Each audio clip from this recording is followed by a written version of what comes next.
I grew up in a small village in the heart of Africa, surrounded by forests and tall grass. We were used to strange things happening, but there was always a story behind it, something you could explain. This time, though, I couldn't explain it. The whole thing still haunts me. It started with Princess Adama, the daughter of the chief. People in the village always spoke of her with great reverence. She was young, beautiful, and had a power about her that you couldn't ignore. But there was something else too. People whispered that she wasn't meant to be born.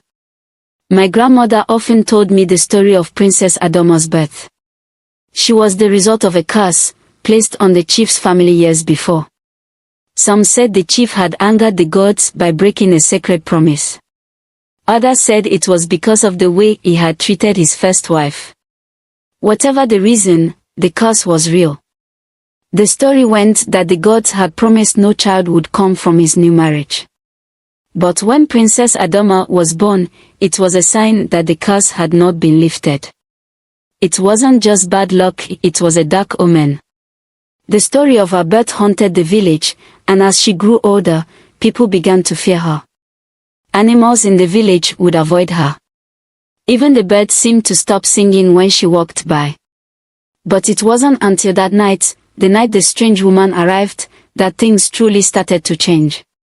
It was a stormy night.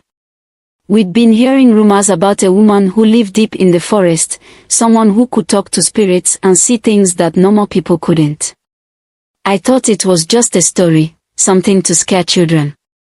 But then she came. Everyone saw her. She was old, bent over, with long, wild hair and clothes that looked as if they had been worn for decades. The moment she stepped into our village, everything went silent. The birds, the wind, everything. She walked straight to the chief's house, and even though it was late, no one stopped her. The chief didn't speak to her. He didn't need to. I was there, standing in the crowd, when the woman said something that chilled me to the bone. The princess will die before the sun rises, she said, her voice low, almost a whisper. And when she does, the curse will end. But her spirit will walk forever. At that, she turned and left. The village was quiet for a moment, too quiet. Then, people started to murmur, some saying it was the ramblings of an old woman, others saying it was a warning. I didn't believe it, not at first.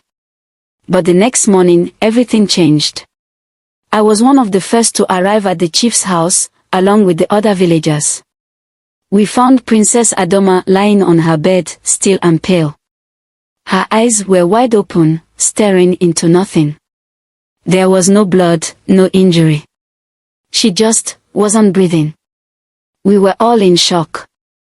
But it wasn't her death that still haunts me. It was what happened afterward. We buried her that afternoon. The whole village was there, gathered around her grave, saying their final goodbyes. But as we stood there, something strange happened. The wind stopped, the sun dipped behind clouds, and the ground beneath us trembled. I remember hearing a rustling in the trees, but no one saw anything. Not until we turned back to the grave. The earth had shifted, and there, at the foot of the grave, was a figure. At first, we thought it was the princess's spirit, her face, her long hair, her royal robes. But it wasn't her. It looked like her, but it wasn't. The woman standing there had the same face, the same hair. But her eyes were darker, deeper, like a bottomless pit. She smiled, but it wasn't a smile that brought comfort. It was cruel. Like she knew something we didn't. The chief screamed for us to run, but no one moved. The air was thick with dread, and the figure just stood there, staring at us. Then, without a sound, she vanished back into the forest. We never spoke of it again. But we all knew. The curse wasn't over. The princess wasn't gone. She was out there, somewhere, waiting. Some say she still walks the forest to this day. Others say she never left the village at all. I don't know what happened that night. But I can tell you this much, I will never forget those eyes.